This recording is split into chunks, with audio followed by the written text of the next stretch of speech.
Greetings. This video is being posted on behalf of voting rights, voter impediments, voter intimidation, voter suppression, and removing newly elected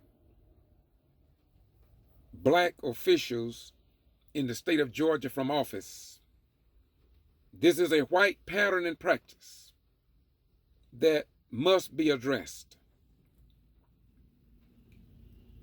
Stacey Abrams, I invite you to sit down with the lady in this video, Olivia Coley Pearson, a city commissioner on city council. She has served over 20 years as elected official, never been challenged in 20 years until last year. I'm calling on CNN, MSNBC, 60 Minutes, 48 Hours, Dateline, Fox News, Georgia Attorney General, to call her, investigate her situation. As many of you already know, black citizens, black elected officials have been attacked and still being attacked and being removed from office. Some of these black, mostly women, have been brought up on bogus voter fraud charges by then Secretary of State Brian P. Kemp here in the state of Georgia. No news media in the state of Georgia, I will repeat, CNN, Oprah Winfrey, Mr. Boykins, no news media in the state of Georgia, no Atlanta Journal-Constitution, nobody have connected the dots of all these cities that have been documented and posted on Boston G.B.R. on YouTube. But the news media will not connect the dots to show this white pattern and practice that have put some blacks in the graveyard, some in prison, tore communities apart, and still the American freedom of the press have not pressed to make their way down to interview all these cities in the state of Georgia that are documented. So in the next video, I wanted to give Olivia Coley Pearson an open platform to tell her story. That's what this is all about. The Douglas Now and the Douglas Enterprise in Coffee County is under scrutiny in videos that have already been posted on behalf of the black community in Douglas and Coffee County, Georgia. Therefore, it's imperative, Oprah, it's imperative, Tyler Perry, it's imperative, major rap artists, to contact this lady in this video and see if you all can help her. I have been across the state of Georgia, from the Madison, Florida 9, to the Quitman 10+2, to Meigs, Georgia with Linda Harris, to Rufus Davis in Camilla, to Homerville, Georgia, Douglas, Georgia with this lady, Davisboro, Georgia, Willacoochee, Georgia, Warrenton, Georgia, Sparta and Hancock County, Georgia, Gordon, Georgia, Clayton County, Georgia, Dawson, Georgia, where Christopher Wright was shot 6 times and left in his yard for dead. Lumpkin, Georgia, with former Mayor Charles Gibson and Naya the secretary or city clerk. And yet, Oprah, you have not connected the dots. And there are more cities than I've just called. More than that. But who in the United States of America will connect the dots so they can really expose and show that they are really interested in voting rights? This is how I know that many people who say they are for voting rights are lying. I will say it again. I'll say it again. And I'm going to say it softer. They are lying. Stacey Abrams, if you are serious, Stacey, if you are serious about voting rights, all you have to do and what you need to do is visit some of these small rural cities that has been suffering from 2010 to 2020. No Democratic Party leader, no Republican Party leader, no Department of Justice, not even under Eric Holt and President Barack Obama, would assist these communities. I'm talking about people have died from the stress. I can give you names, CNN, Fox News if you care, of people that died from the stress. I can give you names of other people who contemplated suicide from the stress thrust upon them by members in the government in the state of Georgia. How can, anyway, y'all just sit back and listen to Commissioner Olivia Coley Pearson. They want her out of office, man. They've been fighting for years to get her out of office because she wants to obey the law. She wants professionalism. She wants inclusion for black people, for black people. She wants white people to be treated right. And this is what you will see. If not in this video, in other videos, just Google Olivia Coley Pearson in Douglas and Coffee County, Georgia. Now sit back. I got a short interlude here. I have a short prelude with her highlighting what the video is about. Sit back, be informed. And if you know anybody that works with the news media that is not prejudiced against black elected officials and who are not in the clique and among the slicks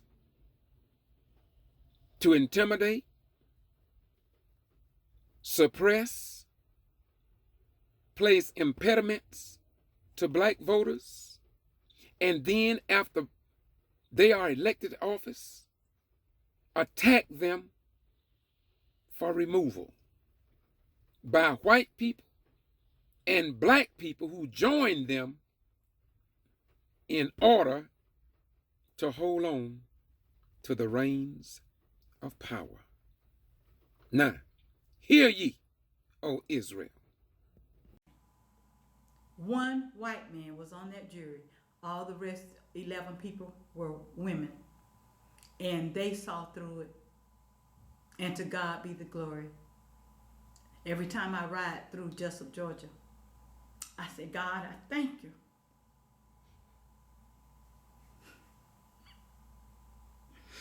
God, I thank you.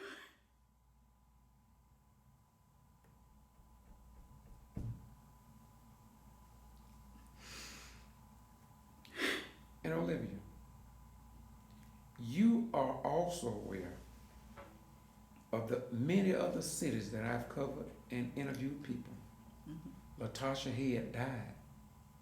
Her father said it was from the stress upon bogus voter fraud charges placed upon the equipment 10+2 by Secretary of State Brian P. Kemp. Yes.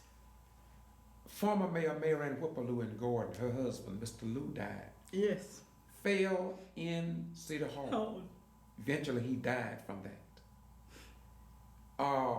And I could go on and mention about 5 or 6 people that are now either died, fell sick, or contemplated suicide.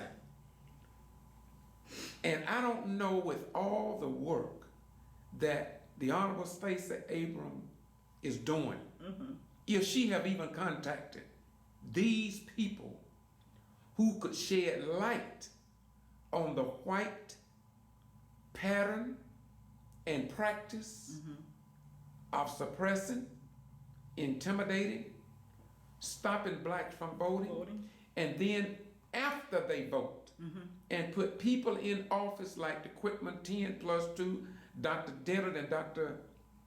Diane Thomas, right, and others. Yes. They attack them to remove them from office with the help of the judicial system, law enforcement, the Secretary of State, and according to some of the people up in the courtroom with the Equipment 10, even the Georgia G.B.R. You was on the same pathway. Yes.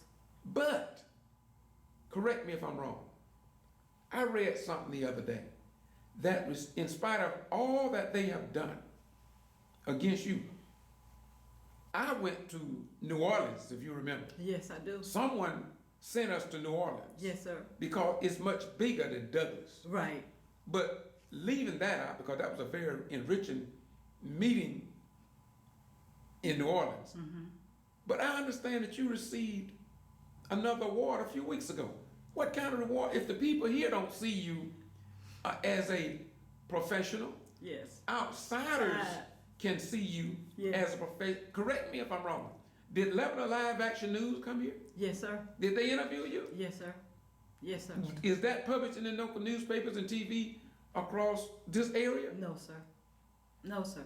It's not. What was that reward you got the other day that nobody's talking about? But and also, in addition to Lebanon Live News, the New York Times covered my story. Yes, yes. But the award that I received the other day was from the American Bar Association, where they voted me Human Rights Hero.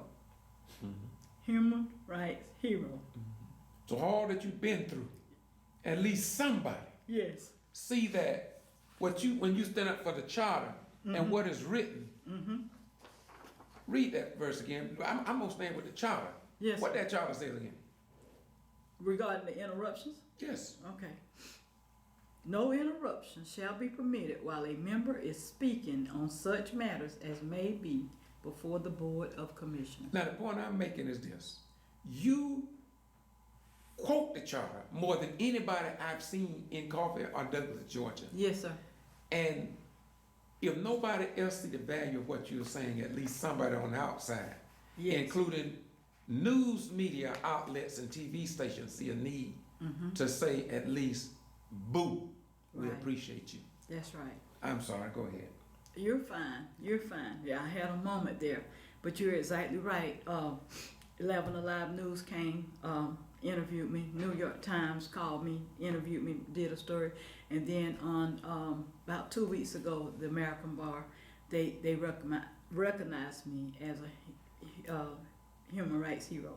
So it's things like that that lets me know that I am on the right track. Because I know my heart and I know what I do is for the betterment of people. I can't stand to see a person suffering. A recent ordeal I just had this weekend with my family that I shared with y'all, you know, even though things were rocky and whatever, I still did what I could to help. That's just who I am. And sometimes I get mad because I be like, I shouldn't even care but I can't help. I do care. I do care. But I just give God the glory. I just want to thank the people who God put in my pathway to help me to get through all of this. You know?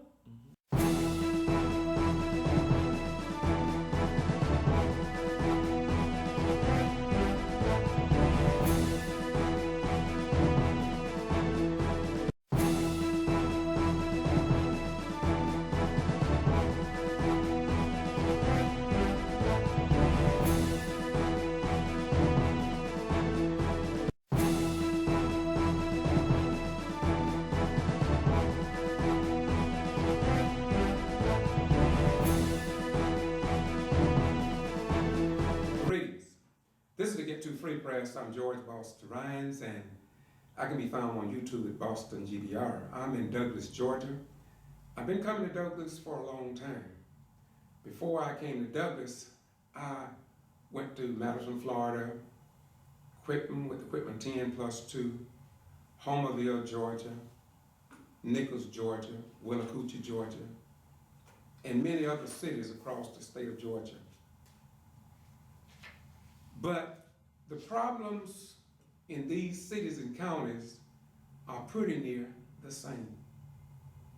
You know the story of the Quitman 10+2, wherein 12 people was brought up on bogus voter fraud charges under the then Secretary of State, Brian P. Kemp. He is now the governor of the state of Georgia. STACEY ABRAMS will be in Brooks County February 27th, this Thursday, at 7 p.m. I plan to be there.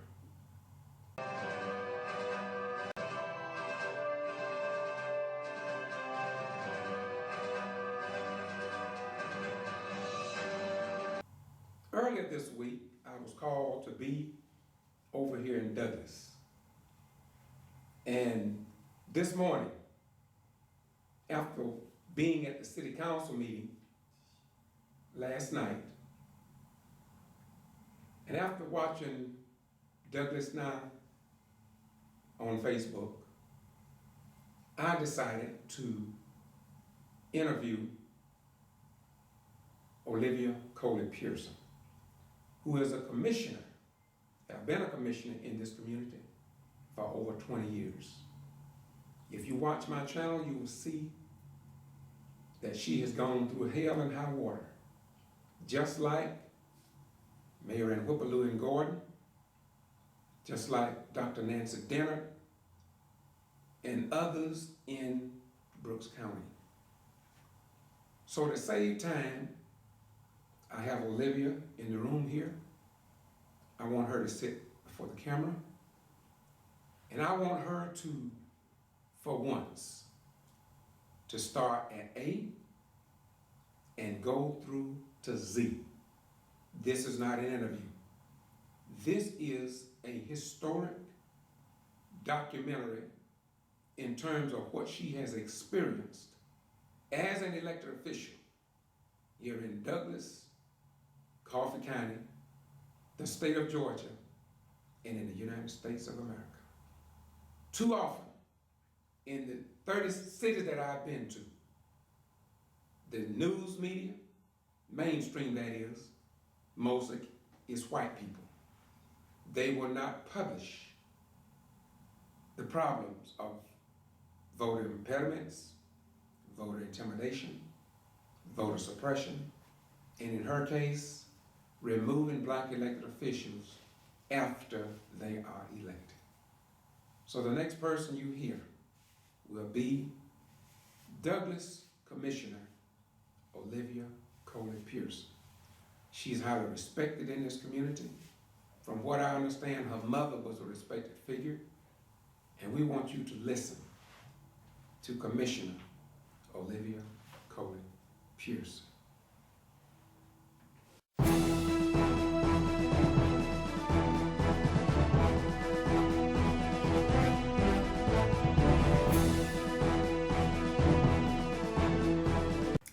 Good morning. I Olivia Coley Pearson, and I'd like to first of all take this time to thank you, Mr. George Boston Rhines, for taking time out of your busy schedule to give me an opportunity to speak, to tell my story. There have been various news medias contacted about the ordeal that I've been through in my tenure as an elected official. However, I can say that you have definitely been there to all occasions that I can recall. So again, I'd like to thank you for this opportunity. You're welcome. I'd like to also give honor and glory to my Creator, the Most High God. I cannot and I will not leave God out of my life because of where He's brought me from and what He's brought me through. Today's date is February the 25th, 2020. We are in the month of the traditional Black History Month. I'd like to thank Dr. Carter G. Woodson for the founding father of getting that recognized. It's up to us now to continue it and not only celebrate it just in the month of February, but to celebrate it all year long and to make it known the different achievements of African American people. I want to give honor this morning also to my parents, Henry and Gladys Coley. My father had a 3rd grade education. My mother had an 8th grade education, but went back and worked on her GED after having 9 children. Of those 9 children, I am the youngest. And of the 9 children, 7 of us received college degrees. I'll never forget the emphasis that she placed on getting a good education. She would always say, you get an education, that's something that they cannot take away from you. So I give honor to my mom today and my dad. He wasn't the strongest figure as she was, but he was very wise man. So I honor them on today. During this Black History Month on this day, I just like to say a little something about my story. Approximately 26 years or so ago, we were having some major problems here in Douglas, Georgia, mainly with the city police department. A lot of citizens came to me. They wanted me to come and be a spokesperson. I'll never forget, in 1995, I have the newspaper article where about 75 to 80 people went down to City Hall went down to City Hall about the issues that were going on in our community at the time. About 5 years or so after that, there were still some problems going on, and people began to ask me to seek election in public office for commissioner. I thought about it, I prayed about it, and the Lord directed me that I needed to do it. So I ran for office 1999 November, and I won. Well, after getting in office, one of the things that I wanted to work on was the relationship between the community and the police department. So at that point, I formed what was called the City of Douglas Race Relations and Advisory Council. And it went by that name for a couple of years or so, and it was a good, diverse group. People were very supportive. Some of the people didn't like the name that had race in it, so they wanted to change it. I didn't have a problem with that. If some people were uncomfortable with it having race relations in it, that was fine. It was changed to the City of Douglas Community Relations Advisory Council. That's what it got changed to. But the group was very successful. We would meet with citizens. They would fill out a complaint form when they felt like they had been treated unfairly or whatever their issue was. They would meet with this committee, and this committee would look into it and bring back a recommendation. So I think it was a very good organization. I would like to see something like that formed again, because the citizens have to know that there is an outlet for them. Because we've had citizens to come before the mayor and council, but honestly speaking, now our citizens don't really think that they're given a fair shake when they come before the mayor and council. I believe in my heart that I have served the citizens of Douglas in a great way by paving the way for dialogue and resolve to problems that have come up.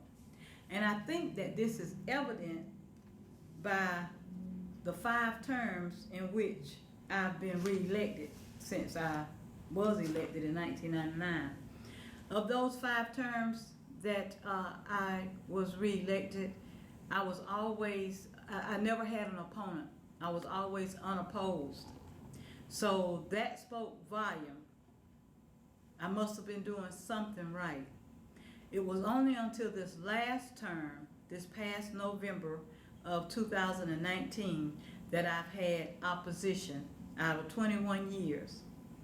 And I believe that that opposition came about because of my strong stance against the current administration being unfair, not allowing people to have the right to speak. As a matter of fact, the comment section that we used to have on our agenda, it has been removed. Elected officials don't even have the opportunity to have comments at the end of the meeting as we once did. Who leads the current administration? What's his name? The current administration is the mayor. The mayor is the spokesperson. He presides over the meetings. What's his name? Tony Paul. And instead of him having the role of presiding over the meetings, he has actually worked with a few other commissioners to get them to agree on everything that he suggests. That's not how government is supposed to be ran. And I have brought this up to them several times. So the citizens have said to me, and a lot of times citizens are afraid to come forward and be open and honest, but when I would see them, they would say, well, you know, I saw how the mayor adjourned the meeting while you were speaking, and I don't agree with that. Several citizens have came to me and said that. And I've told them, well, you know, really, you're right, but I think you should make him aware of how you feel. But anyway, it's like we're working up under a dictatorship now. And while I'm here on this part, I'm going to say out of the 5, 6 different mayors that I've had an opportunity to serve with, this mayor is definitely the most difficult one, because no other mayor that we've had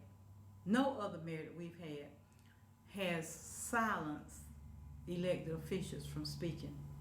But that's what's happening under this current administration. Well, excuse me, but have you ever had a black mayor before this one?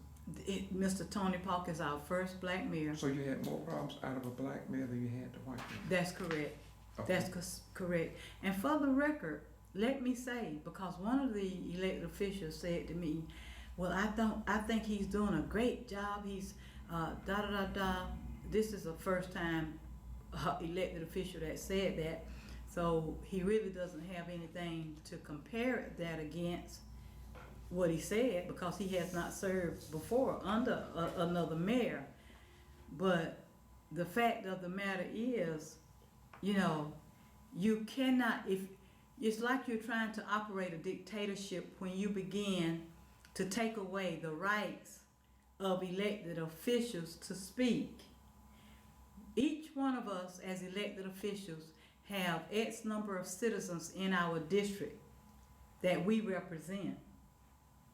And if we are going to be silenced and said we cannot speak at the regular meetings, you are infringing upon our rights to represent our constituents. And it's just wrong. So that's what has been going on for the last four years or so, and it's wrong. And I've spoken out against it, and all of a sudden I get opposition to me in running for city council. So now I want to give you all a little history about me. And I know this is Black History Month, and it's sad that all of this that's been going on this month has been happening. It shouldn't happen any month. But it's really a shame and a disgrace when it's happening in the so-called Black History Month, when you have a black majority council.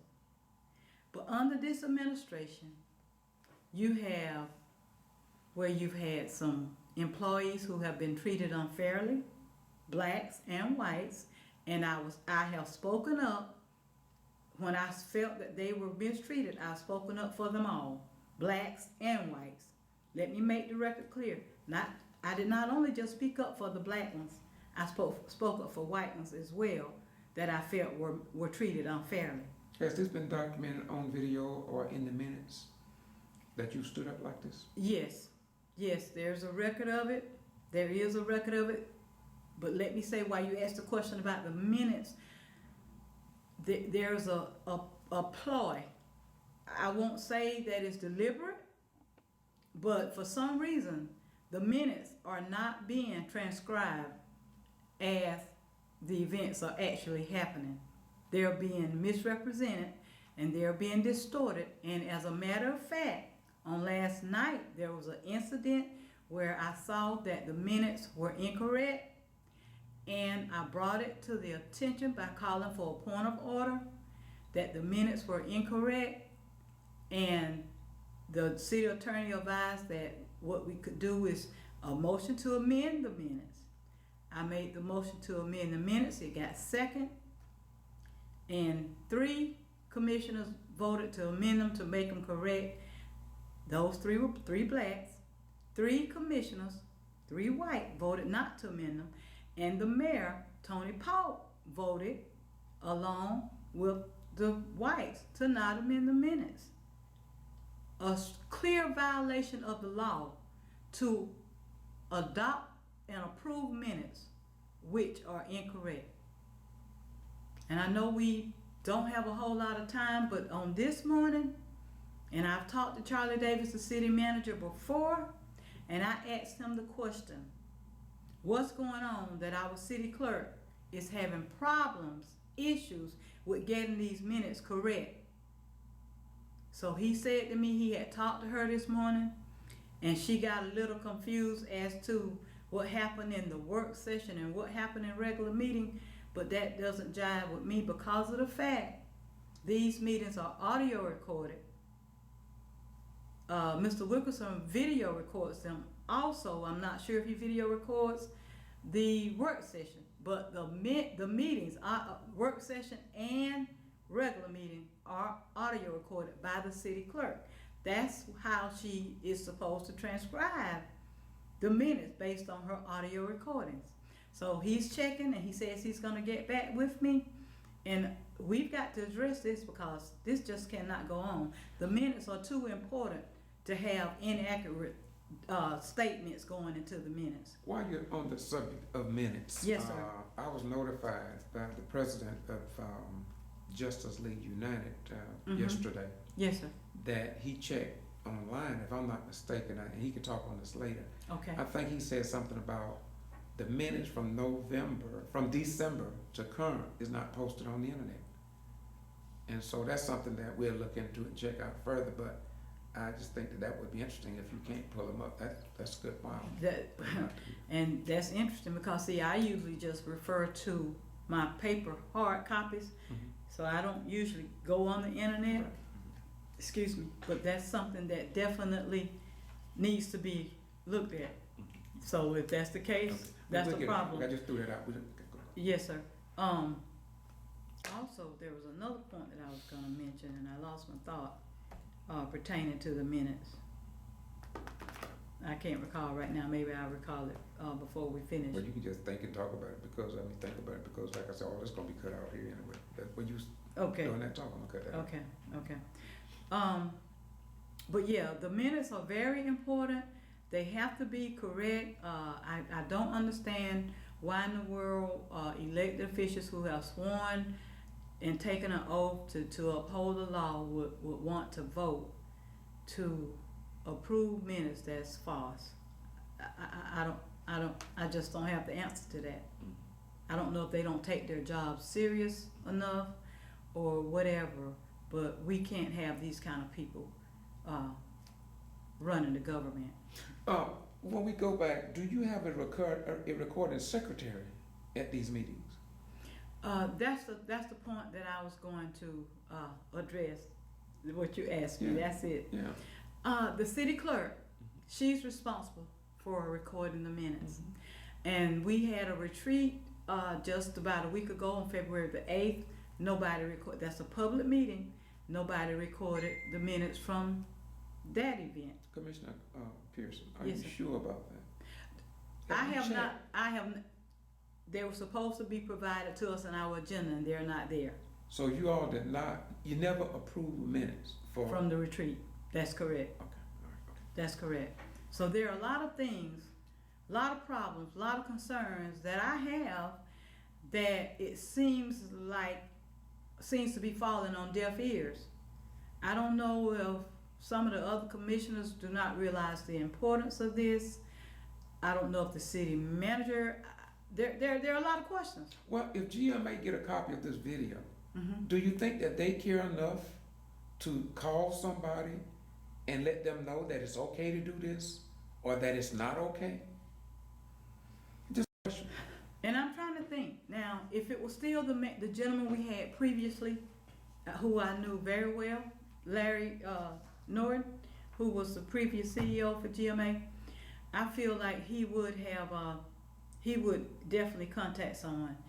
Mr. Hanson, who's from Valdosta, Georgia, I don't know him as well, but it's worth a chance. I mean, he and I have talked cordially a time or two, so it's worth contacting GMA, having a conversation with Mr. Hanson to see what is the problem and how can we get it fixed.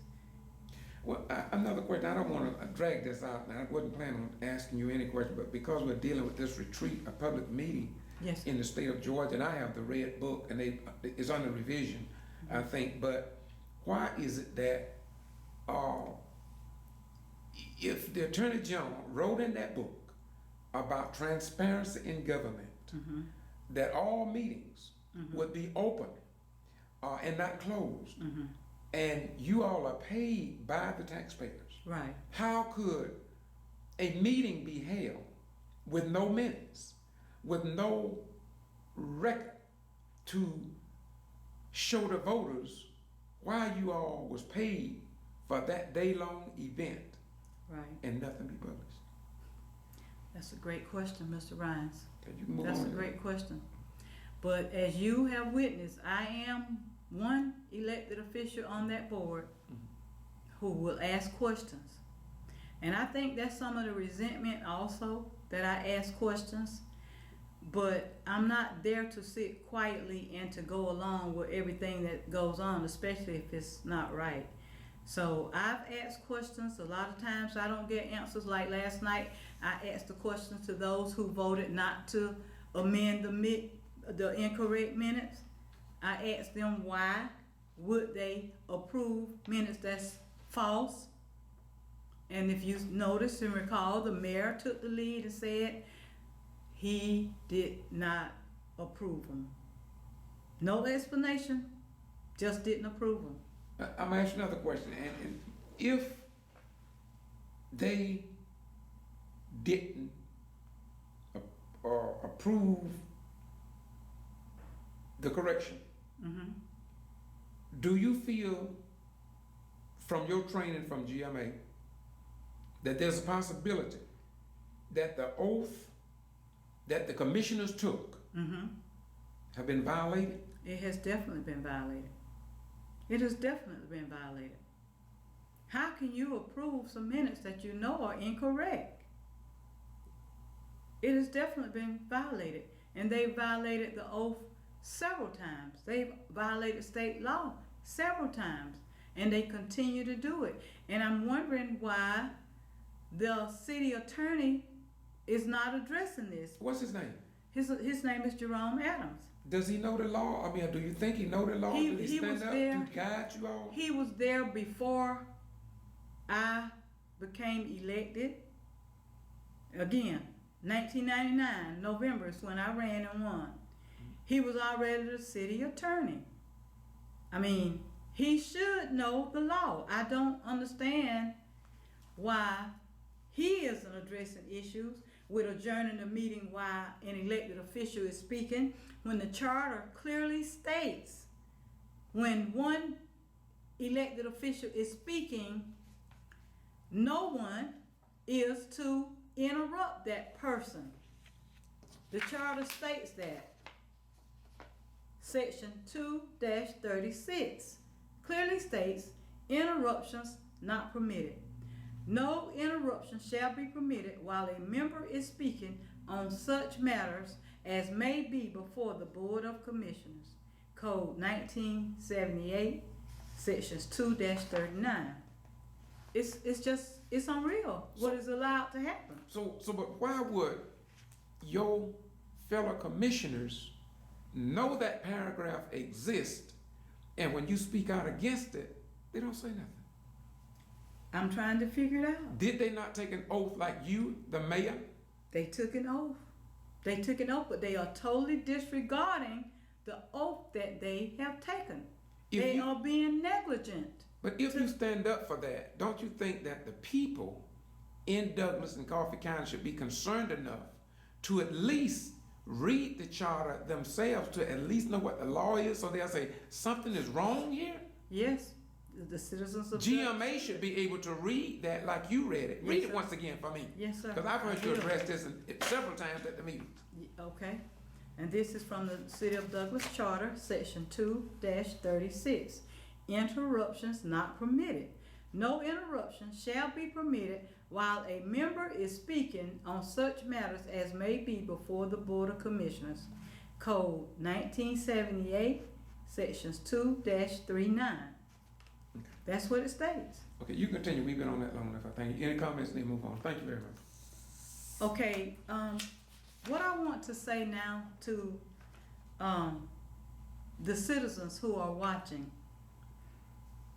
I know some of you do not know me personally. Some people, some out there do know me.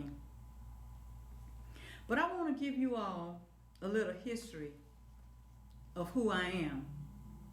First of all, I am a very vocal individual, and I oppose injustice.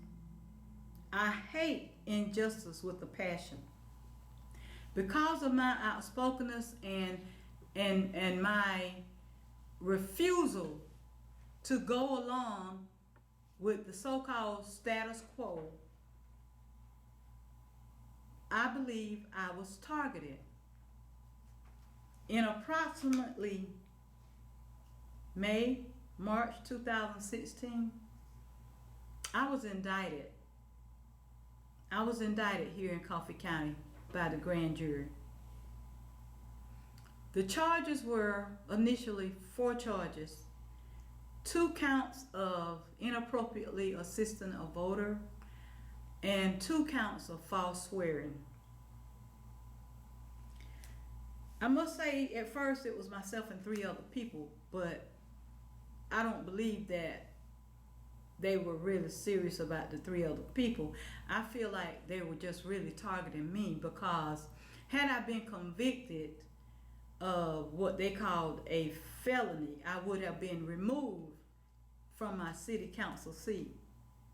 And I believe that was the total intent of bringing those charges, because Robert Pearson, who has a social media site called Douglas Now, he stated on there that just when I had just been charged, I should resign from my position. I hadn't been proven guilty, hadn't even went to trial, but I should resign. Are you telling me that a bona fide, hopefully certified news person here in Douglas and Coffee County Mm-hmm. made that statement Yes. against an elected official? Yes. Yes. And when he made that statement, many other people of his followers on his site were saying the same thing. And they were saying horrendous, I don't know what the word would be for it. I read some of them. I couldn't even stomach to read them all because they were really awful. Mm-hmm. But he set the tone to those people in the community that I should just relinquish my seat. So I was actually found guilty by his social media site before I stepped a foot in the courtroom, because so many other people on there said that I needed to go to jail, I needed to go to prison, all the various comments. Well, glory to God, my first trial, I had 2 trials. The first trial ended up in a hung jury because there was a juror who did not feel that I was guilty based on the evidence she heard in the courtroom. And if I recall correctly, that young lady gave an interview to you about her experience as a juror. Based on what she said, an investigation should have been conducted on the behavior of those people in that jury. Especially the jury foreman. Because from what I was told, it was just, she was in tears, she was threatened, they threatened to lock her up. No jury should have to be subjected to that. There should have been an investigation into how she was treated. But anyway, I believe that here in Coffee County, when that jury was chosen, that they had been contacted and influenced as to how to vote. Because had they listened to the witness, the young lady that I inappropriately assisted according to the district attorney, had they listened to that young lady who told them I did not tell her whom to vote for, I did not touch her screen, then they would have known that I had done nothing wrong. So how do you come up with a guilty verdict based on somebody saying she didn't do anything but just verbally explain to me what to do? But like I said, I believe those people were contacted and told or instructed or advised how to vote in that trial, because they wanted me removed. People here in Coffee County wanted me removed from my seat So bad. so badly. Yes, sir.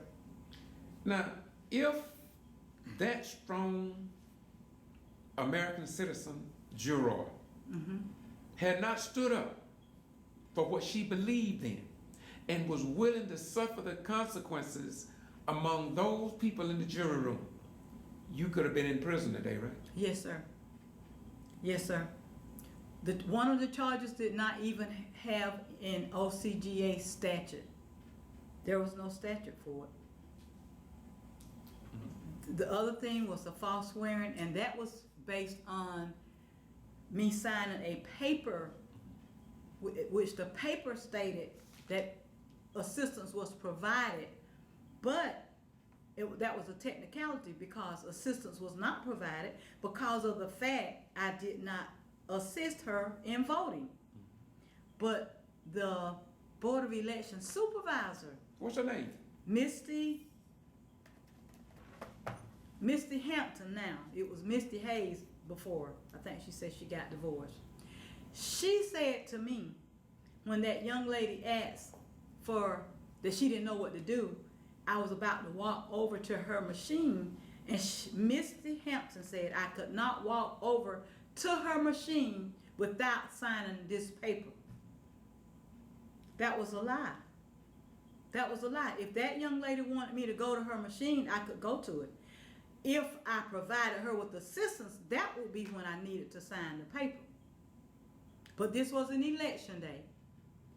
And everybody know me on election day. I am busy I'm trying to get knocking on doors, transporting people in a hurry, trying to get people out to the polls because I realize the importance of voting because too much has been lost by our people from not being able to vote and to exercise that right. So I am passionate about that, and I realize that if we're gonna ever get justice, it's gonna be through the voting system. Mayor, they did move your case. Can you tell us a little bit why they moved your case from Douglas and Coffee County, and where did they move it to, and why and where did they move it to, and what did the judge say in the courtroom when he found out that the Secretary of State didn't find nothing? Right. Talk about that and then we'll close this segment out. So you're correct. The first trial here in Coffee County ended in a hung jury, mistrial. So Ian Sansot, one of the assistant district attorneys, stated on that very same day of that trial that he was gonna immediately retry me.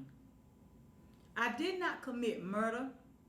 I did not go out trying to kill somebody, cut somebody, whatever the major crimes are, armed robbery, none of that. Just doing my civic duty to explain to somebody what you do. A first-time voter who had no clue what to do, explain to her what to do. But he said he would immediately retry me because, like I say, the motive was to remove me from my seat that the citizens of Ward 3 put me in. That was the motive. So after that hung jury, and he decided to try me again, my attorneys from the Southern Center for Human Rights filed a motion to have it moved from Coffee County because they paid over $17,000 to do research to find out if I could get a fair trial here in Douglas, Georgia. And the results showed that I could not get a fair trial here in Douglas, Georgia, because remember I told you Robert Pearson had already put it out there that I should give my seat up. So he had already gotten me convicted, him and his followers. So he had spoiled the atmosphere. Yes, he did. Yes, he did. But anyway, what happened was Southern Center for Human Rights, when they did their survey, and the survey showed that the people here in Coffee County were not going to allow me to have a fair trial. That's how, because of that research, we were able to get the trial moved from Coffee County to Wayne County, Georgia, over in Jessup, Georgia. And in Jessup, Georgia, when there was a point brought out by my attorney, and the judge and the Spivey said, excuse me, well, why are we here? When my attorneys brought out that the Secretary of State said there were no criminal charges, no criminal findings, and the Spivey asked in the courtroom, why are we here? And my attorney said to the judge, you tell us. Again, the motive was to have me removed from my seat, from the citizen seat of Ward 3, because it's their seat.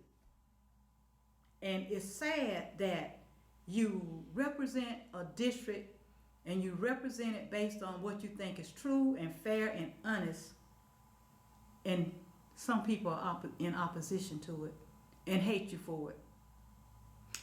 But lo and behold, God showed out again.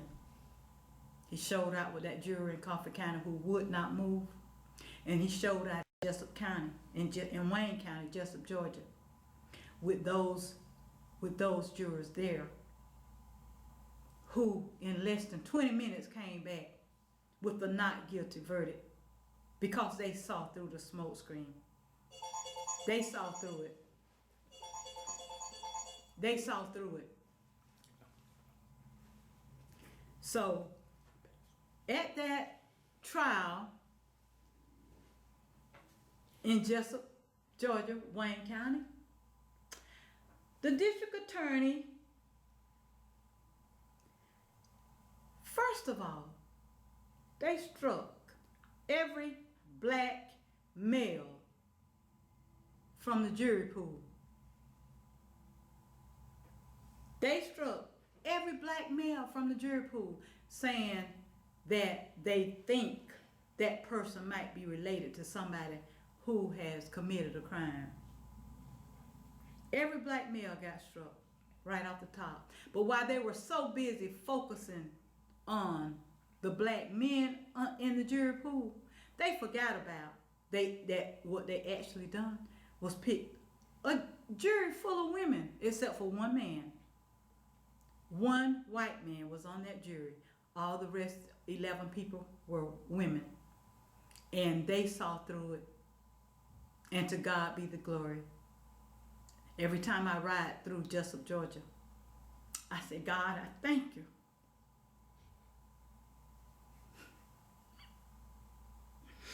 And God, I thank you.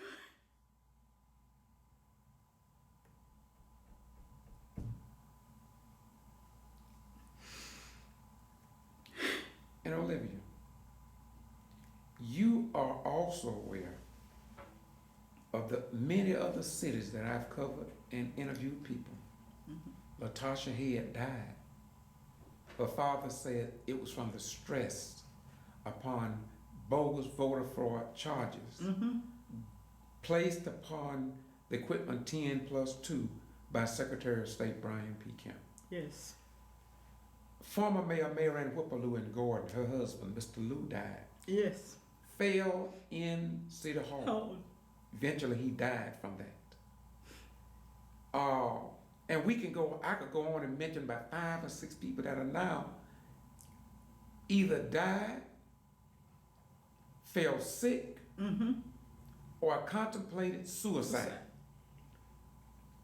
And I don't know, with all the work that the Honorable STACEY Abrams is doing, if she have even contacted these people who could shed light on the white pattern and practice of suppressing, intimidating, stopping blacks from voting. And then after they vote, and put people in office like the Equipment 10+2, Dr. Dennard and Dr.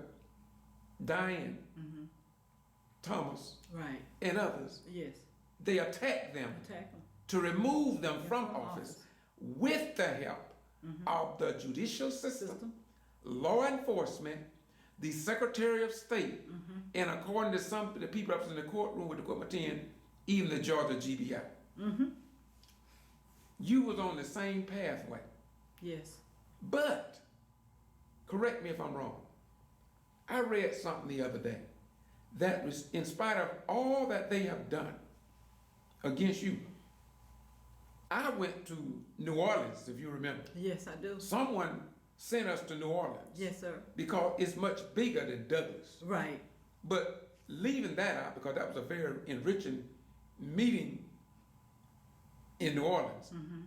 But I understand that you received another award a few weeks ago.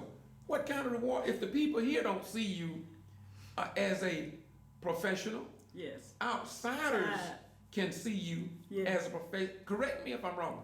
Did Lebanon Live Action News come here? Yes, sir. Did they interview you? Yes, sir. Yes, sir. Is that published in the local newspapers and TV across this area? No, sir. No, sir. It's not. What was that reward you got the other day that nobody's talking about? But and also, in addition to 11 Live News, the New York Times covered my story. Yes, yes. But the award that I received the other day was from the American Bar Association, where they voted me Human Rights Hero. Human Rights Hero. So all that you've been through, at least somebody see that when you stand up for the charter and what is written. Read that verse again. I'm gonna stand with the charter. Yes. What that charter says again? Regarding the interruptions? Yes. Okay. No interruption shall be permitted while a member is speaking on such matters as may be before the Board of Commissioners. Now the point I'm making is this. You quote the charter more than anybody I've seen in Coffee or Douglas, Georgia. Yes, sir.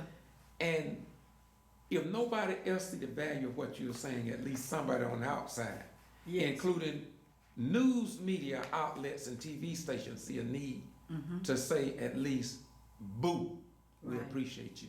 That's right. I'm sorry, go ahead. You're fine. You're fine. Yeah, I had a moment there, but you're exactly right. 11 Alive News came, interviewed me. New York Times called me, interviewed me, did a story, and then on about 2 weeks ago, the American Bar, they recognized me as a human rights hero.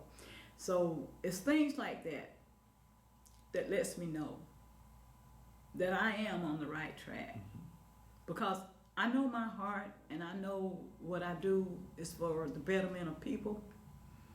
I can't stand to see a person suffering.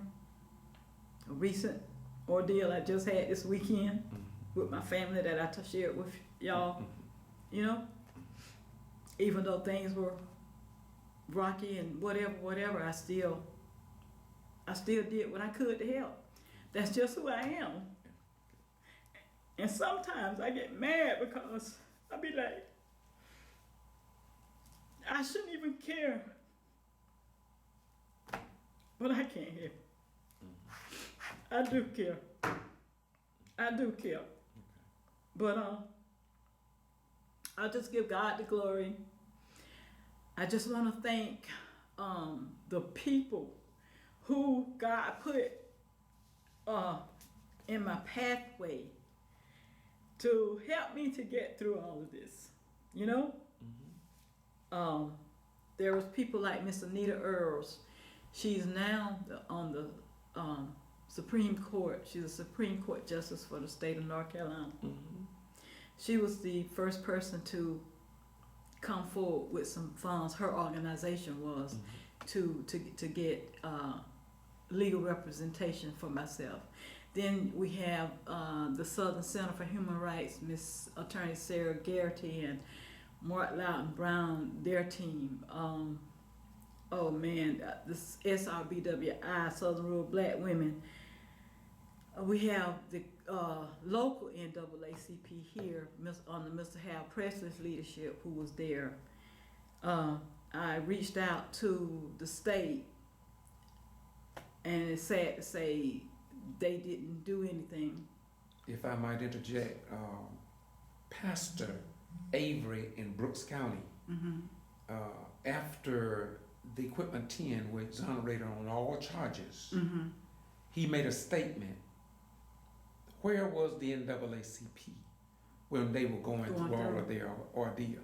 And then when it all was over, then here come, all due respect to Mr. Francis Johnson, wanted them to come up and do interviews. And you can see this on the video. I don't have to lie. Yes. That's what Pastor Avery said. And so this is why people now are losing confidence in black organizations. Yes. And it's sad because they've done so much good work yesterday. Right. And they need to get it back on They track. need to get back on track. Sorry for interjecting that. No, that's true. They need to get back on track. I mean, it's no excuse for it. We have these organizations, traditional civil rights organizations, and I had a conversation with the lady from NAN about a month ago. About getting a chapter NAN started here. Have nothing against NAN, have nothing against SCLC, nothing against NAACP, because my mother, I joined as a youth member of NAACP, and I am still a member of the NAACP as a civil life member. But it's time for these civil rights organizations to get on board to do what needs to be done, because people are suffering. It's not about taking up your membership dues. It's about serving people, helping people, letting them know that there is a chance. You have a chance, but we have to come together and really work and be sincere. We can't just be taking people's money. And before you go further, and the same thing you were saying about the civil rights organization, you are saying also about the people on the commission, aren't you? Yes, I am. Okay. Same thing. Same exact thing. But finished thanking NAACP, Mr. Presley, his organization, and all of those members who were present with me. I want to thank my church, Shiloh Missionary Baptist, Gaines Chapel Church, Young's Chapel Church. I want to thank you, Mr. Rhines, for running up and down the road trying to cover these stories. It means so much to me. It does. I want to thank the Justice League with Mr. Bobby Worthy. He has been so supportive of his organization. I mean, and I just give God all the glory, the honor, and the praise, because I wouldn't be here had it not been for God and the people He put in my path. In saying that, I want to thank you, and we are going to break down right now, and the next person we're going to have up is a very controversial civil rights person, Bobby Worthy. And Bobby Worthy is an individual that I met years ago here when you all was having a problem with, I think it was a noose allegedly around some black person's neck. Right, at the police department, I think, fire department Fire too. department, yes, and that's where I met him at, if I'm not mistaken. Okay. So we want to hear from him next, so I want your closing statements to be this. Tell the people in Douglas, Coffee County, the state of Georgia, and in the United States of America, what do you want to see here in Douglas on your council? On my council? On your council, what do you want to see? I want done? I want to see some elected officials who are elected by the citizens. Those citizens put trust in us. We must carry out the charter. We must do what is right, treat people like we want to be treated. We don't brush people off. The committee about the utilities, high utility rates, people having 5, 6, 7, 8, 9, even $1,000 a month utility bill for 1 month. It's time out for it. I want a council who genuinely cares about the citizens of Douglas, because it's the taxpayers of Douglas that's paying all of us, paying the fire, police, elected officials.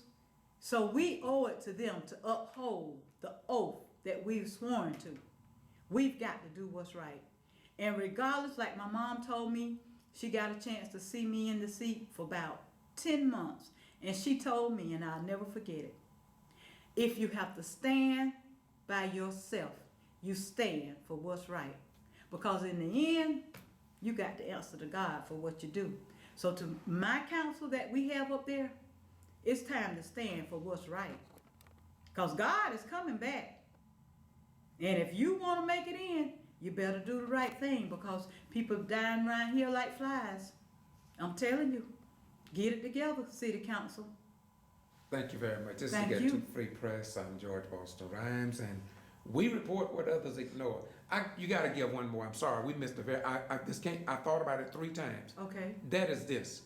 You talked about how you were treated, but can you give us just a few words about the trip I took over here, and there was a stage full of black folk who said they had been lied on by Robert Preston and I think of another newspaper about an organization and something that you had done. You know what I'm talking about? I do remember. I think that was one of the things that prompted these charges on me. I think the year was 2014, maybe, if I'm not correct. Okay. We were having a community meeting. Yeah.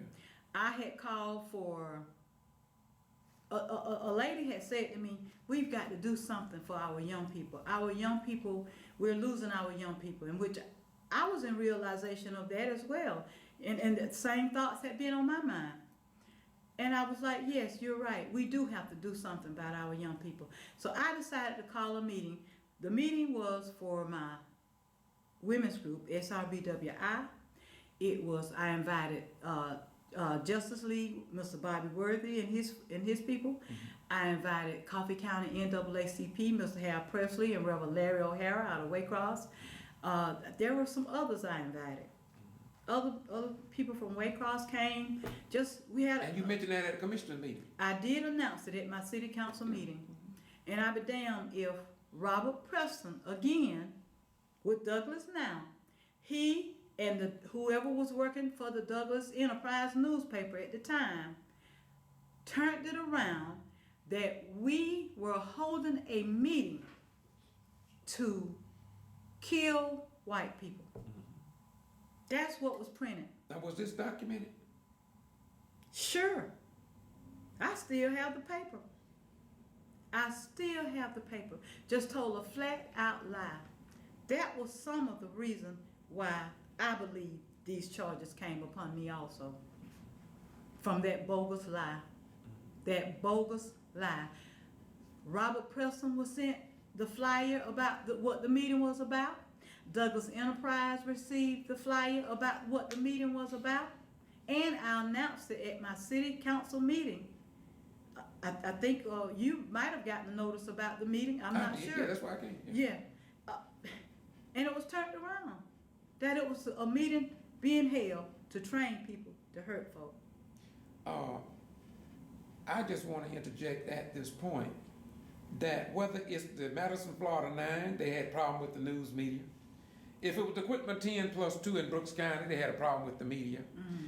And when it was definitely in May with Linda Harris, the Thomasville Enterprise lied on her. I have it on video. They said that she walked before the judge in handcuffs, and they talked about that. And I have it on video. Mm-hmm. None of the people that went before the judge had handcuffs on. So why would they tell a lie on her like that? Move on round to any other 30 cities, mm-hmm. and it's always the same.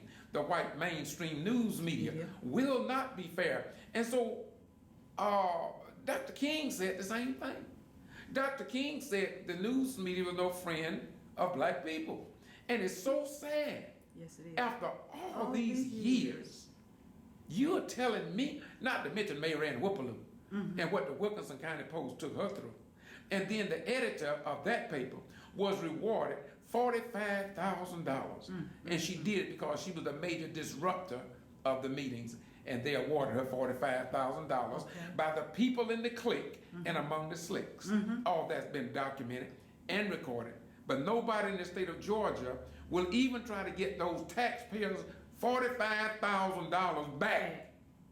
They don't care. I want to thank you because... Apparently they don't care. Just don't care. Don't care. It's sad. It's sad. But I want to close out with this. Thank you. You will. Thank you. And thank my supporters all through the years. And most of all, thank God. And look forward very soon coming my story, my book.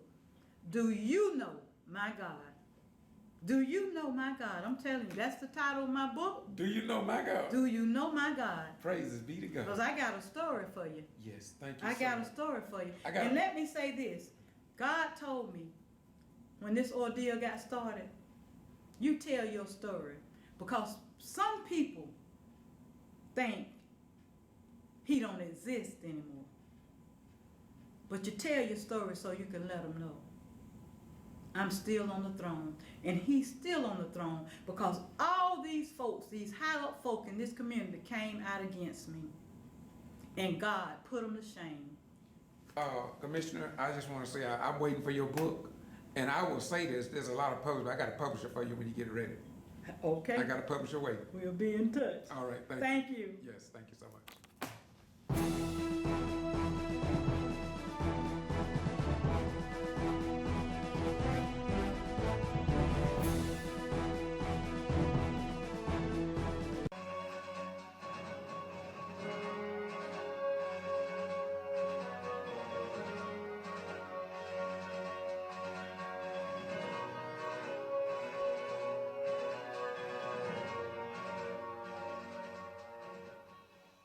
This is the one and only Bobby Worthy. He have a long record of doing good things, some associated with bad things, but I'm here to tell all of you that we don't know what we need in our community, but God does. You have to understand, as I give an intro to Mr. Bobby Worthy, you got to understand that there was a Jesus, there was a king, Martin Luther King, and there also was a Stokely Carmichael, you had H. Rat Brown, you had black people who completed the circle of what we needed. And God was the dot within the circle.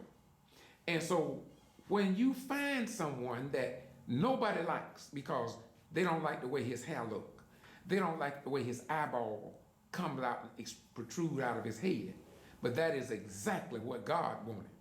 And so I believe that when the final analysis is done, you all gonna find out that Bobby Worthy have done a lot of work that you don't know about. I'm telling you now, me and him sometimes, we don't fall out. If we do fall out, it won't be long before we fall back in.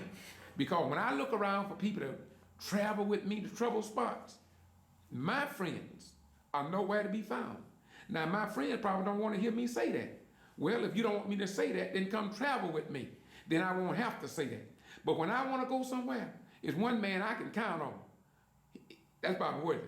All of a sudden, he don't need to go slop hogs. He don't need to feed chickens. All he need to do is get in the car and ride. And that's what we do, and that's why I'm here. How you doing, Bobby? Peace, man. All right. I'm good. Yeah. We just want you to tell us, how did you, first of all, tell us about Justice League United, and why did you start that organization? Well, some years ago, I was the assistant to the legal redress chair for the state of Georgia, NAACP. I ran into an issue where, make a long story short, a local branch had started a unauthorized illegal branch of the NAACP using a tax ID number that was revoked by the national office. I came in, filed the paperwork, seized the bank account, froze the bank account, got in contact with Georgia State Conference, NAACP, Elwood the Bowles at the time, and basically said, well, you got everything straight, let it go, makes the NAACP look bad. Got in contact with the national office the same way, and the same thing they told me, basically the same thing is, it makes the NAACP look bad, you got it, you're gonna be all right with it. So I posted in the local newspaper what I found, a copy of the fake membership IDs, a copy of the checks, all the bank account they had started using that tax ID number that was revoked by the national office. And when I put that in the local newspapers, the national office suspended my membership. They suspended your membership? They suspended my membership. They didn't want your money anymore? They didn't want me around. They said I printed lies and allegations about members of the NAACP, and it was not true. And I had all the documents to prove it.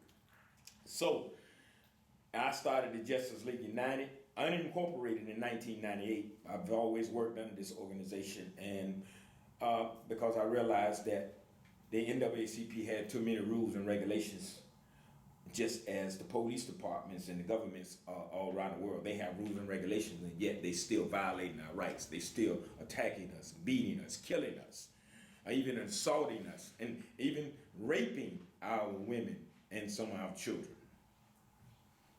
So I'm here since 1998, the Justice League United. My memberships are simple and plain. I don't worry about Freedom Fund banquets and all that stuff where you have to have the, you have to hear another I have a dream speech, and all these Freedom Fund banquets. I'm sick of these I have a dream speeches. What we need is I have a solution speech. When are we going to hear that one? When are we going to hear the I have a dream speech? And that's not the how I have a dream speech, but the I have a solution speech. And I'm like, I'm not going to downgrade all the organizations and all that there, but when it comes and said, y'all, we marching, we've been protesting, we've been rallying all these years, and still we ain't getting no justice. But everybody got their hand out, money. My memberships are simple. I made my membership simple. I used to be a 501c3. I found out a 501c3s, you sell your soul to the devil. I'm sorry. You make a deal, a covenant with the devil, which is our government, you will lose. You cannot. And so I pulled out of the 501c. I'm self-supported. I do what I want, and I have one rule as my members. Like I said, my membership is $75 a year. And if you want to join, I got one rule. I don't care if you're white, black, Chinese, or Jew. And if you want to join, you join. My only rule is to attack injustice how you see it. You know what I'm saying? Not how I see it. And I'll straighten out the mess later if you mess up. But we need to attack injustice as it happened, not wait 6 weeks down the road. we need to attack it right then and there. And yes, I want to say before anybody asks, I am the former Minister of Law and Justice for the new Black Panther Party. Yeah. Before we go further, Bobby, I just read what someone posted there, and I'm just going to interject this because I like to answer questions. The Bible say be able to provide answers, and I do have an answer. The question is, what's really going on with Olivia Coley Pearson and Mayor Polk? We're not going down that road anymore because we've wore the road out. All you have to do is go to douglasnow.com and look at some of the videos. Go to Boston G.B.R. and see what has happened. This is well documented. It's over documented. When we talk about voting rights, voter suppression, voter intimidation, removing black mayors from office, all you have to do is go out there and watch thousands of videos. Thousands! And so that's the answer to your question. Anybody that don't know what we're talking about, go to Boston G.B.R. or don't even do that, just Google Commissioner Olivia Coley Pearson. And all this information will come up, so you'll become overeducated. Now, Bobby Worthy, now to get back on track with why we're here today, which is to be a news source for people who want the truth and who are not, who have not sold their soul to the devil and want to remain deaf, dumb, and blind to the times. They're not able to make intelligent decisions based on facts, because those people gonna always be sitting on the corner. But for the people who want the truth, this is why we're here today. And sometimes we as black folk do not have a mainstream news media that care enough to tell our story. So now I want you to sit back and tell us what you experienced with the election here, that you was here on the day of the election, then you came back for the retreat, then you was here last night for this meeting. You just tell your story as Commissioner Olivia Coley Pearson just did. Well, during the election, I came down with some people, several other people, to just watch over the election, the things that happened. Several people came to complain about computers not working. They voting for this person and it's automatically switching for this person. So I'm gonna tell people, when you're voting this year, you make sure when you make a selection, you make sure before you finalize that selection, all your selections are right. And if you have a problem before you finalize your election, tell somebody, tell the poll watchers, machine is messing up. Because once you cast your vote, you cannot change it.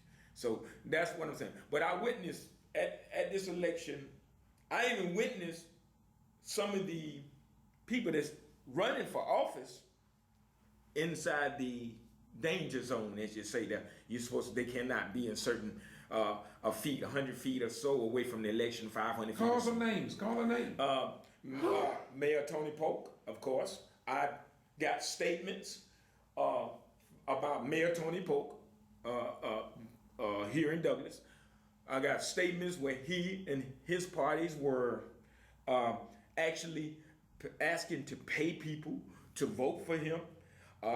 I got one girl that one of his people was working for him, which is a handicapped young lady, and we talked to this lady, and they tried to make her change her vote. They tried to manipulate her and change the vote. And I hate to say this, all this before the Secretary of State.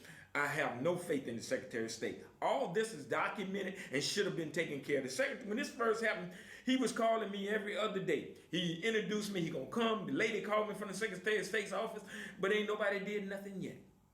I don't understand. And that young lady is kind of confined to a wheelchair, disabled. And she also consented to an interview, am I right? That was that documented. And that's documented. And the Secretary of State's office dealing with voting rights still haven't responded.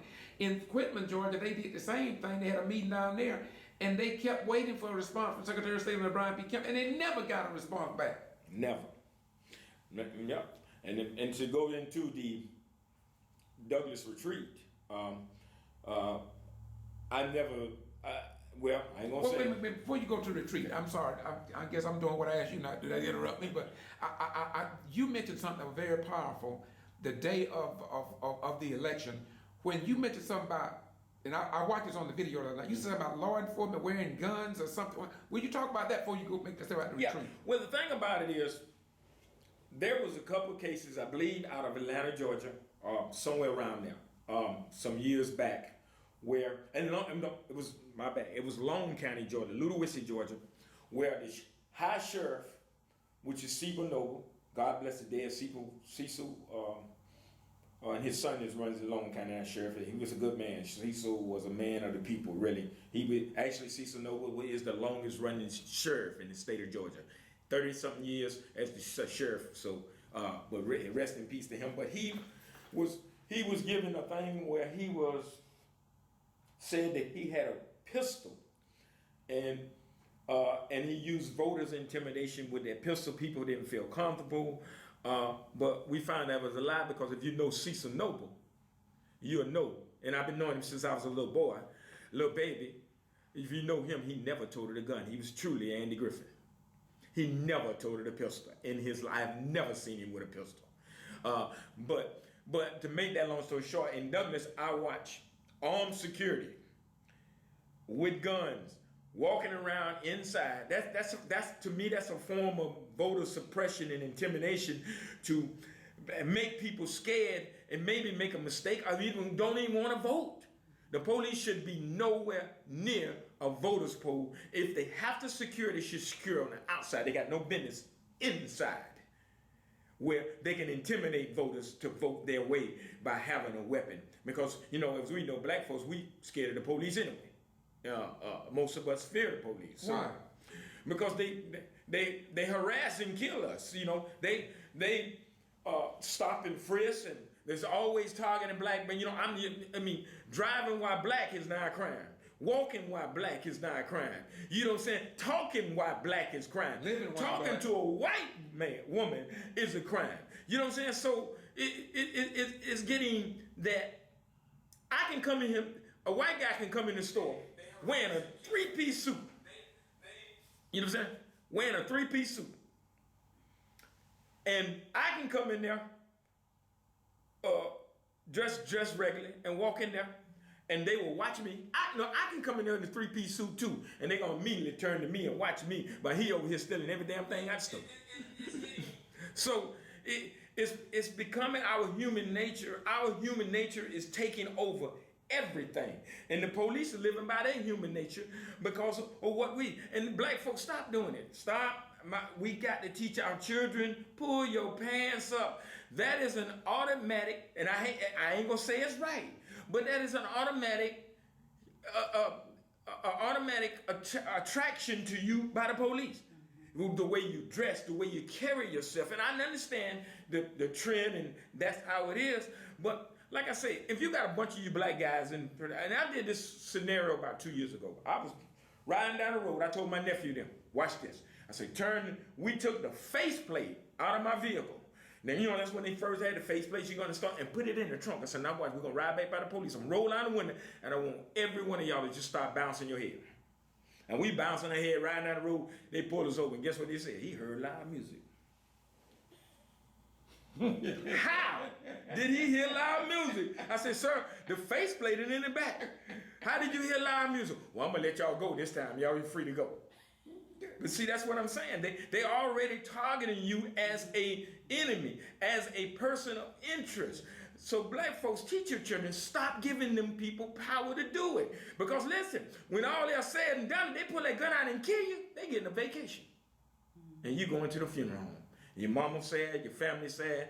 Stop giving them people ammunition. Act like you're supposed to do. Do what you're supposed to do. And Olivia called Pearson at the meeting the other night.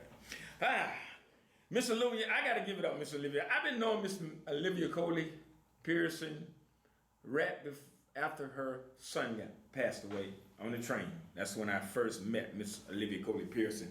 And ever since I've known her, and listen, we have our ups and downs, and just like everybody, we always have our ups and downs, but we know we got mutual respect. We always come in. I have never met a stronger black woman in my life because she is not selling for the mayor's bull jive. She's not selling for the other yes ma'am and yes man, yes men and yes ma'am on the council members. Yeah, and let me explain to you, to go straight to what I have witnessed at the retreat. The retreat, first of all, it was a witch hunt for the head of Miss Olivia Coley Pearson.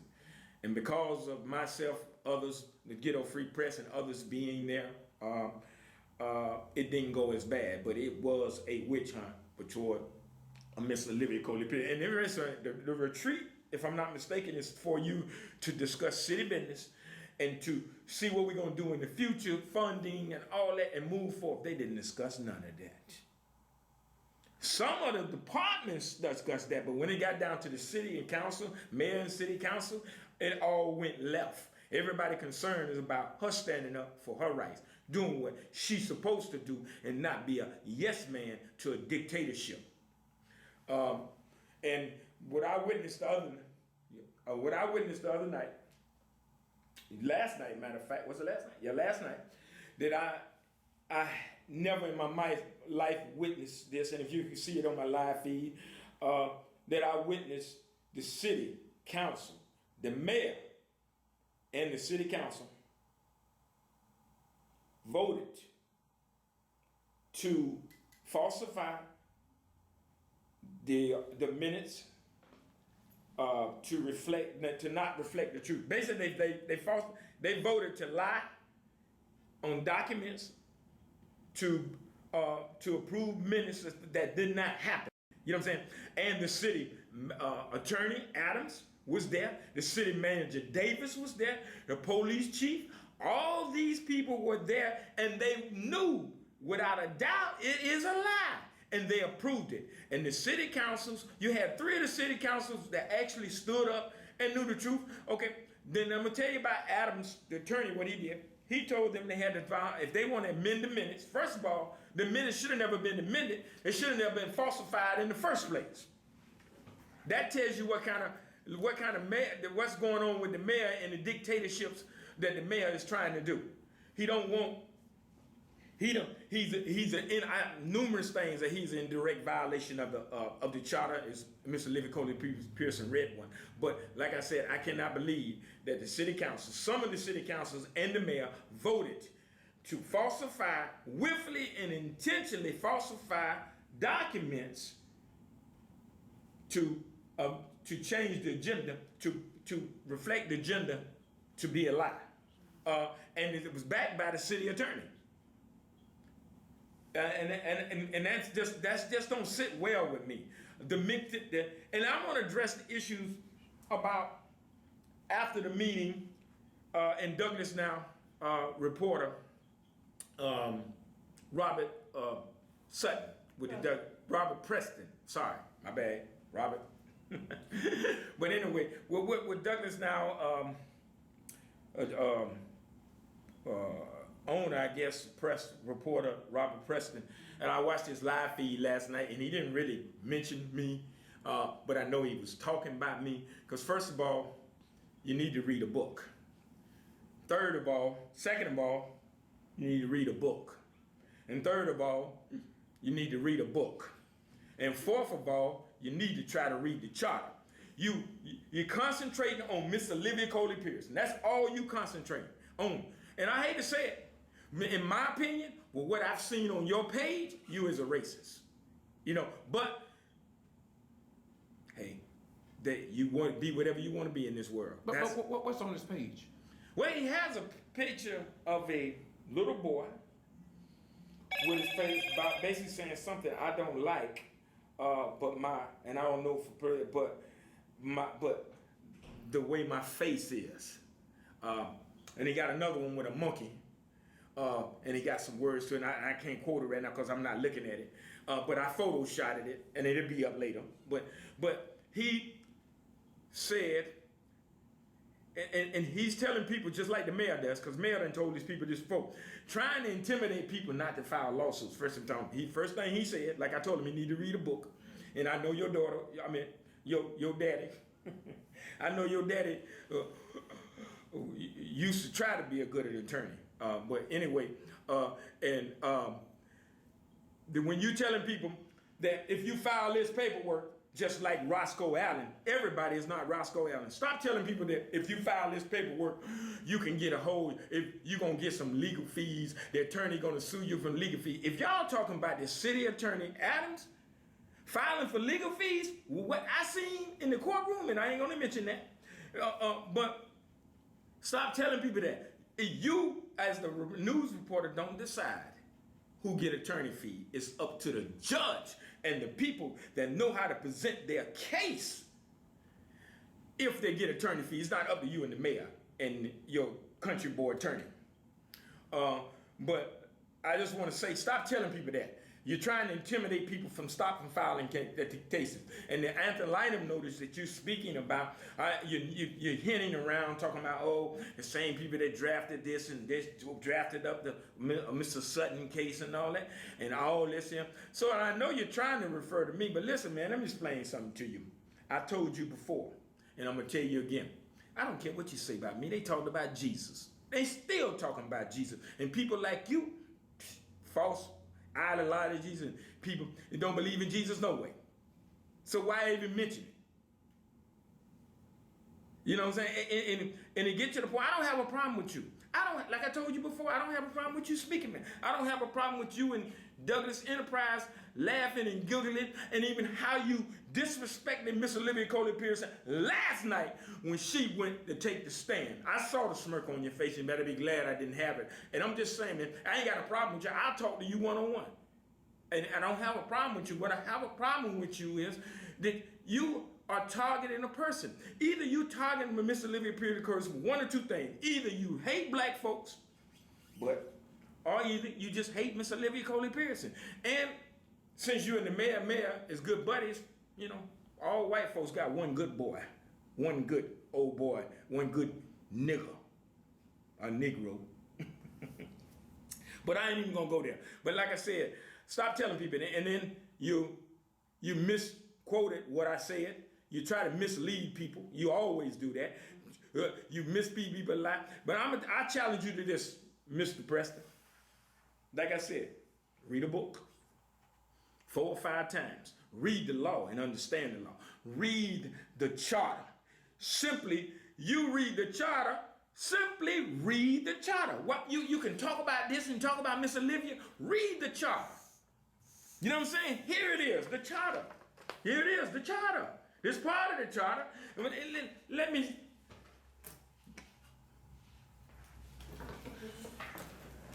Let me get my 4 eyes. I can't see like I used to. Like, you know, I'm kind of glad because I ain't got to see all this bull beep going on. But, and I wanted to get you this. It says, interrupt, as Mr. Olivia Coley Pearson has unread it, Section 2-36 of the Douglas Charter. It says interruptions not permitted.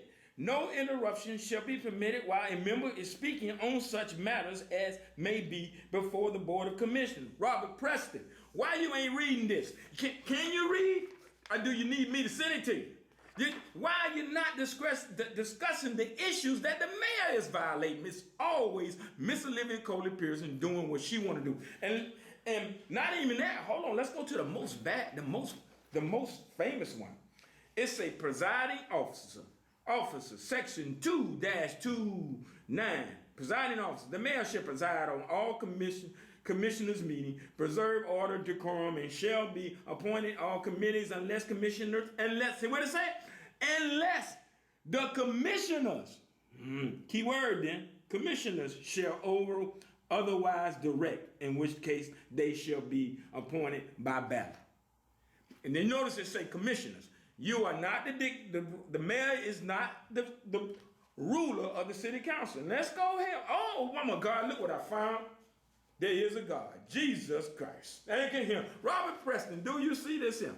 Do you see it? Other city commissioners, do you see this? And let me give it to you. Section 2-40 through 2-60 reserves section point 213, powers and duties of the mayor. And hold on, let me glance. It don't say nowhere in the mayor run the city council, by the way. It don't say nowhere in the mayor is the boss of the city. It doesn't say the mayor do what he want to do. It says the mayor shall preside over all city commissions meeting, be the head of the city for the purpose of service, process, and ceremony purposes, and to be the official, oh my God, that word in there I always say, spokesperson for the city. Y'all please explain to me, Robert Preston, Go read this. City council meeting, mayor. You know this, but you're trying to create a dictatorship, like I said. And Robert Preston, I'm going to say this and get off of this about the mayor. I gave honor and respect to the kids last night. I always do. When it comes to our youth. For you to turn around and say, I'm trying to use the kids, basically what you said on your live feed, that's not so. I said for the kids, the mayor, I used it as an example that the mayor is trying to do whatever he wants. Everything the mayor do, when he comes to City Hall, if he go use the toilet, he need to address the city council. They run him. That's how the charter is written. And listen, I'm going to go on that phone. Listen, I served the United Snakes of America, and that's my opinion. Just like Mr. Grimes, he served the damn thing. Miss Olivia, just like, if I don't want to stand for the flag, then it's none of your damn business. If Miss Olivia Coley Pearson don't want to stand for the flag, and you said she's going to be careful because she's going to mess around and get arrested, how? Standing for the flag. Let me tell you something. I wish they lay hands on Miss Olivia while I'm there for not standing for the flag. That's her legal right. That's why we live in America. Everybody got different opinions just like you do. You say whatever you want to say. And yes, then you go around and tell a lie. Oh, I just thought about this as a good one. She doesn't have a right in the city council's meeting to the First Amendment. Oh, yeah, I hate to say this, but if your daddy told you that, I ain't even gonna say nothing about your daddy, but that goes to tell you, you need to read a book, like I said. The First Amendment, the first 5 amendments, 1 through 5, is an irreversible, unchangeable constitutional right. 1 through 5, get that through your head. And ask your daddy, he might remember somewhere. But you do not give up your right when you become an elected official to the Constitution. The Constitution is the supreme law of the land, and I'm gonna give you a case law where you can do it, and everybody know it. Your daddy know this one, I'm pretty sure, because everybody that does stuff illegally, it's in the legal system, attorneys and all that, know about Marver versus Madison. It set the preference and the power on the Constitution, and it clearly says that any law, any procedure, any rule that tries to overrule or even contradict with the supreme law of the land, it's automatically null and void, and we don't have to pay no attention. Miss Olivia Coley proved to have an absolute right to free speech in the city council meeting. Read a book and stop assuming stuff. Like I said, go read the charter. And I would like to see you address the mayor. Well, mayor, but it says your duties here. It says you interrupt in the charter. Why you don't never say that? Why don't you talk about the charter, all the violations? And that's just some of them. I ain't pulled all of them. It's a whole lot more violations that he doing. So let's as y'all say, new Miss Olivia, let's try to get it long, get it together. You know what I'm saying? And then you want to speak on, the issues about her not doing this, and it's gonna always be a problem when it comes to Olivia Coley Pearson. Well, I'm challenging the citizens of Douglas and around the country, to all your elected officials. What do you want to do? You want an official that stands for the people, with the people, or you want an official that's behind in the corner, hiding for the people, from the people? That's what you want to do. I mean, really, because every time I see it, she's standing up right. And then you seen that. Then the mayor want to come around and talk about he wanted to have the elected officials arrested for going over their time limit or speaking out of turn. He gonna be the first one locked up. Man, read a book, man, because it's crazy. What happened, what we should be concentrating on right now, what happened last night was I could not believe it should be concentrating on. They ruled to allow the minutes to reflect a lie. Willful, intensified, falsified documents. Are you serious? That's what you need to do. But man, I just want to say, hey, we need people like you. Just like we need people like Donald Trump. Bobby. Yes. Appreciate this. We've had some good people to watch as you talk here live, and I'm recording, I'll put mine up later. But one of the questions that Denise Hunt has here, and I'm gonna read that, I'm sure she ought to make it. I know that young lady as well. She with the National Action Network with Reverend Al Sharpton. And her question is, so what is going to enforce our alleged constitutional rights, Bobby? Paperwork. Read a book. Learn how to file paperwork. Because like I said, we can march and protest all day long. But if this, you remember the old saying they used to tell you, the Pen. The pen is mightier than the sword. the pen is mightier than the sword. This is what they use to take us away from our families. This is what they use to put your behind in prison, behind bars. Learn to use it just like I do. You know what I'm saying? I done filed paperwork. Listen, I done been in the courtroom up and down with the police. Going, I mean, you know what I'm saying, up and down. They don't understand nothing but this. This is the only thing they understand. And George, the king, I'm gonna cut you off because I just remember something I need to say about the hearing in the Sutton case yesterday. Now, let me explain something to you. The attorney Cross was talking, asking Mrs. Sutton. Before you do that, tell them what the Sutton case is about, so they would know. Then go into that, please. Okay, the case. Short form. Yeah. All right, short form is Mrs. Sutton went in the case about her being arrested, false arrest, and the officer violating his oath of office when they was held at gunpoint by a local car lot, Miss Lot, D&B Auto or something like that here in Douglas. But anyway, they took a warrant out on the police officer, and the city attorney Adams were addressing the, asking the police officer a question, and what he did was he actually violated court. The judge, I was thinking the judge would have caught it, but he actually asked the officer a question pertaining to what Mrs. Lott had said. What did Mrs. Lott say to him? And Mrs. Sutton, not familiar with law, she should have objected to that, because the fact is the law is clear. A witness, you cannot testify for a witness statement if the witness is not there. Just like if I gave you a physical statement, if the statement is inadmissible in the court of law, if the witnesses ain't there. Robert Preston, that's pretty smart, ain't it? Wow, did you know that? Well, go ahead, Mr. Ryan, with the questions. I don't understand the question. It's going up. You know how they move up, right? But I wrote it down because I wanted either you or Libya. I don't know what his name is. William Nelson, and his question. What he made a comment here. He said, "I talked to you before Mr. Bobby, but you shook me off." First of all, what is that about? Do you know? First of all, brother, if I shook you off, my apologies. That's all I can say. I don't remember, man. I talk to probably 1,000 people a week, man. If I shook you off, hit me up. I mean, hit me, send me an inbox message, and I'll call you. But yeah, if you felt that way, ain't nothing I can do about that, man. Well, I'm not sure. Maybe it's me. I'm not sure. But if I shook you off, all I can say, I'm all over the internet. Give me a call, and because I tell every commissioner, I tell everybody in Douglas and the state of Georgia and the United States of America, if you want to sit down and do an interview with me just like this, hey, let's get it on. I love them. My thing is that I don't see enough American people who are willing to stand up and do interviews like Bobby Worthy, or commissioner here, or in Douglas, Gordon, Mary Ann Whippaloo.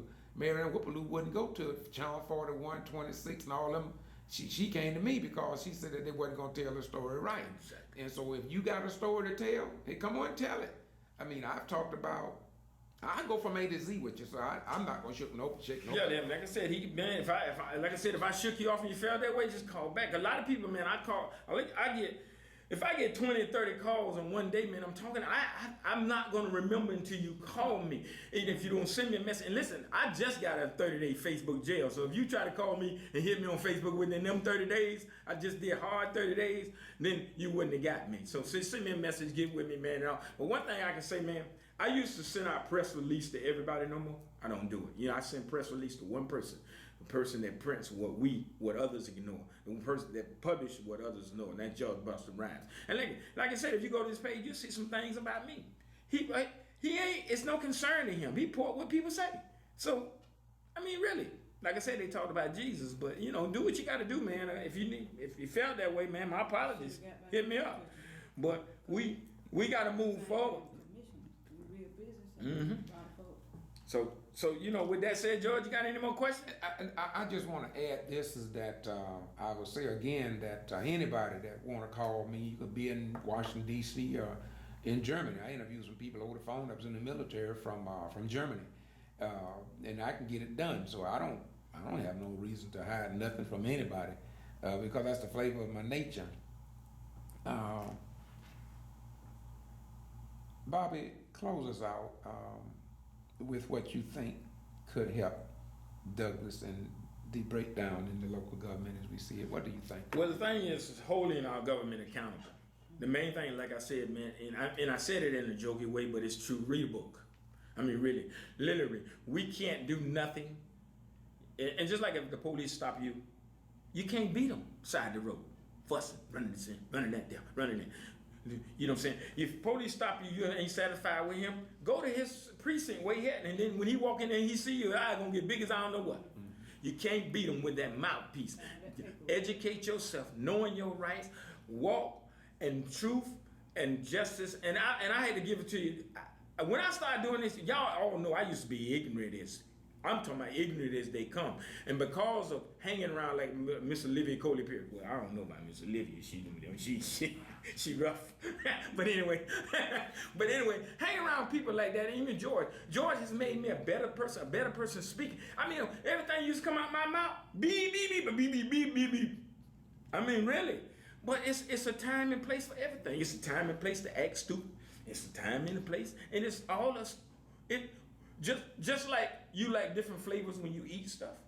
That's just like how the world is. It's the flavor, as George say, the flavor in your nature. You know what I'm saying? So we got to bring all them flavors together, because if not, boy, we gonna be lost as a people. Yes. And if they ain't careful, all ass gonna be back in slavery, in bondage. I want to close out. I want to thank Commissioner Olivia Coley Pearson, a strong leader in the community and in our world. She reminds me so much of Mayor Ann Whipperloo up in Gordon, Georgia. She reminds me of Dr. Nancy Denner in Quitman, who was bogusly charged for voter fraud charges, and by the grace of our God, was elevated to the office of mayor, where she serves today. Diane got her doctorate degree. The people that Secretary of State and the investigator, can't think of his name right now, but the investigator, the head investigator that came down, the G.B.R. agents, and all of those people who painted those people in those jumpsuits as criminals. But they got out their red and black uniforms and they all took a picture. Google Equipment 10+2 and see that what Olivia Coley Pearson is going through is no more than what the Madison, Florida 9 went through. No more than what Linda Harris of Maize went through. No more than what happened in Willacoochee. And I don't mention Willacoochee enough. But Bobby, can you talk about what happened with the people? Could you talk about that? Because I don't talk about the, you was over there that day. At Willacoochee, Georgia. Well, if I'm mistaken, it's been a while, y'all. I got old. Willacoochee, Georgia was a guy. I forget his name. Well, don't worry about his name. The point was the mayor was buying votes, riding around the secretary. Yeah. He ran for mayor, and if I'm not mistaken, he won. Yeah, he won for mayor, and they went off and then changed it. I mean, make a long story short, they actually changed it, and they got away with it. I mean, literally, truly got away with it. I mean, you know. I was just getting into, I think I was still with the NAACP. Yes, you was then. Yeah, I was with the NAACP then. And like I said, the NAACP is built, and I'm going to say this. I've done the history, I've done the research, and I've talked to George about this, and I want to say this about the NAACP. The NAACP is not the oldest civil rights organization in this country. It's not the biggest organization. Google it. I have.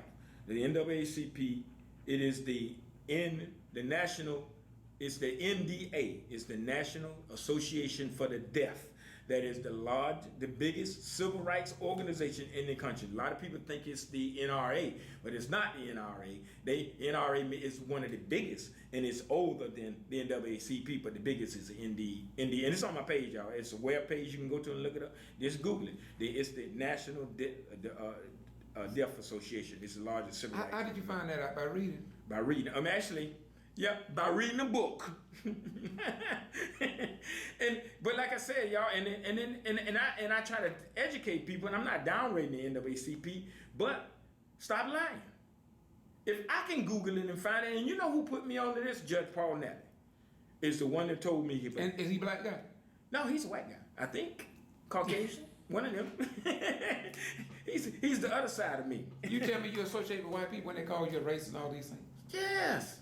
All And the time. You and him fight together. You got a major case going on over there right now in Waycross, right? Yes, sir. But they called you, and what did you not fight? Aren't you fight for a white lady over there? I do. She think the world of you, don't she? I fight. Yes, sir. I fight for rights and all that. And that's why I don't move away from Silver, because I hate to say it, but I don't know who the hell Silver is. I mean, really. You never met her? Never met Silver. You know what I'm saying? So I'm not a civil rights organization. So I found out all the civil rights organizations are the ones that's messing up. I'm a human rights organization for the people, with the people. All right. Let me close this out. I want to thank you all. Bobby chose to do one live, and I'm glad he did that. And I thank him for falling into the square as I requested and wanted to do this. He wanted to go live. I'm doing mine is not live, but that's what I tell you all. You see, God works in mysterious ways, but we all will meet up in Jerusalem, and Jerusalem means the city of peace. Solomon represents, if you properly understand this, Bobby would say you read a book. Solomon, you're talking about 3 gods in one. If you talk about Israel, you're talking about 3 gods in one. But in order to find these things out, you have to go beyond what the wicked have implanted in our brains for the purpose of mind control. You see, if you believe that an apple have 25 seeds in it, and you don't believe that, but what you can do is cut that apple open and count the seeds. Right. Then you think you know how many seeds are in the apple. You count 26, and you'll know 26 apples is in the seed. But then people like myself and a few others, as Bobby Worthy said, read a book. You'll find out that there's more than 26 apples in the seed, because in every one of them seeds is some more apple seeds. All you have to do is plant them and see. Okay. So no man knows how many apples are in the apple seed. Now y'all have a nice day. May God bless you. May heaven smile upon you. Bye-bye, we go. That's it, man.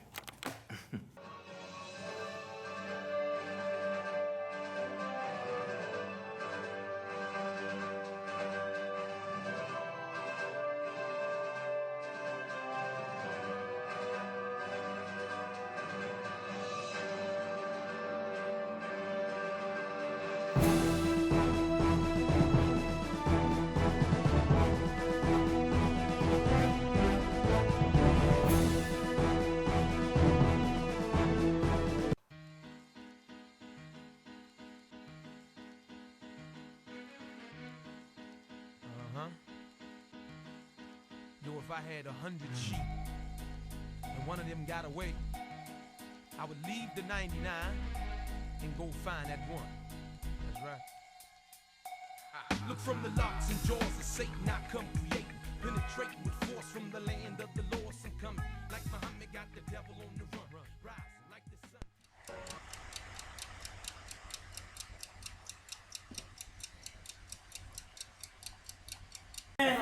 Yes. Hell, I know. We've been fighting and praying a while. Okay, great. That was so good. I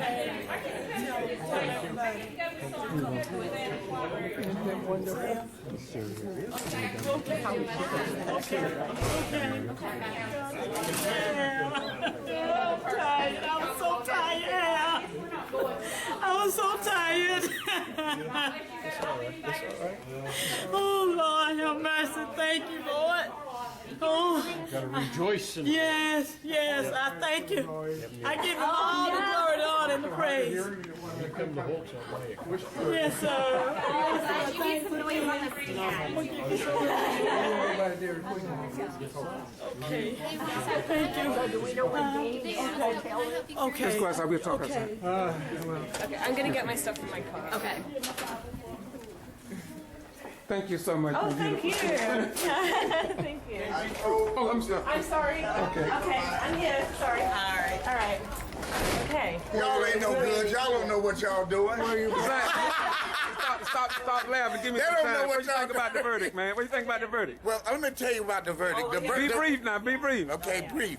The verdict was a foregone conclusion from the time that liars put together a lie to try to hurt a grandmother and try to hurt a black woman who has been representing her community for over 18 years. So it was a foregone conclusion when they came up with this trash.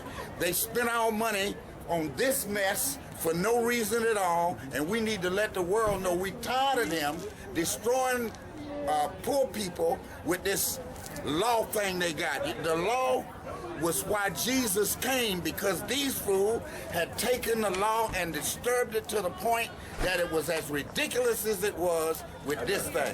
Thank you very much, Zach. God Thank you bless so you, much. man. Thank you. Anybody else want to say Quit anything? crying, girl. Go Please. eat some bologna and be done. Come on, you. God bless you, sister. God, my God, my Most High God.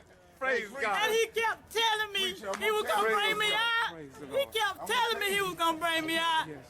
God is a God of his word. Yes. You just stand on him and do what's right. All Lord, right. I thank you today. Yes, God bless My you. children can stop worrying about it. Oh, ain't Lord, the I truth. thank you.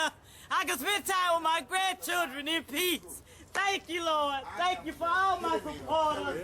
Oh, Father, I thank you. This was nobody but God today.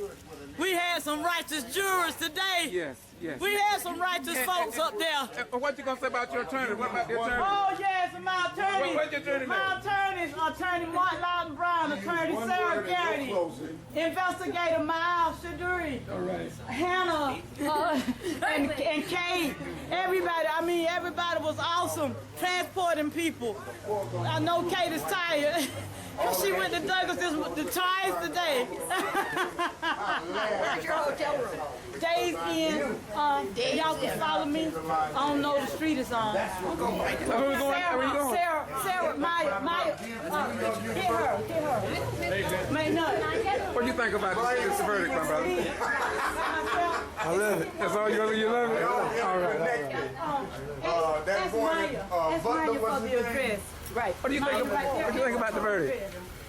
Not guilty. All right. What do you think about the I verdict? think it was long overdue, not guilty. We had to come to a whole nother county to get justice. We couldn't get justice in Coffee County. We had to come to a whole nother county to seek out justice, because the people in our own county who my mama helped and who she fight for, they don't see it. We had to come to a whole nother county to seek out justice, to seek out a not guilty verdict. We came, she saw, she conquered right here. And let me ask you a question. And though the judge did not let the Get To Free press into the He wouldn't allow the courtroom, press to come in and see the truth be televised. He wouldn't allow it to come in. and now that it's over, is there any news media here other than the Get To Free press? No So news do you media. think there's a possibility This that needs they to didn't be on- want this? they They didn't want this They on didn't 6 want it. o'clock news. They didn't want it. They didn't want this on 11 o'clock news. Can I say that? You can say it, brother.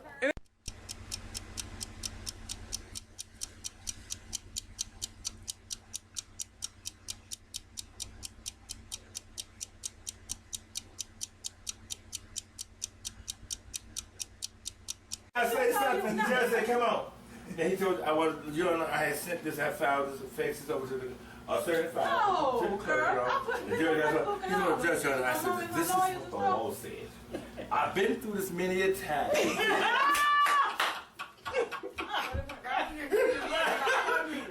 But you know what it happened is, he had messed around and let you in the courtroom the last time. And you realize he made a mistake. He said, "That's what he got." He said, "I'll walk you down the hallway." Thank you, baby. I love you too. Go ahead, bro. Come on, finish what you Wait a said. minute, he said, "I was Cause I ain't gonna walking." forget him. Lily, he walked. He said his paper up, right? I ain't gonna forget him, I'm just saying. Really? Because she was there to help me out with saving dinners and Yes, stuff. sir. So she He still had his paper. I was walking down the hallway the last time. He had good showmanship too. Yeah. Yeah. I Stacey, I walked in the hallway the last time we went through this. Yeah. And this is the same thing. I did the same thing, but this is what the law said.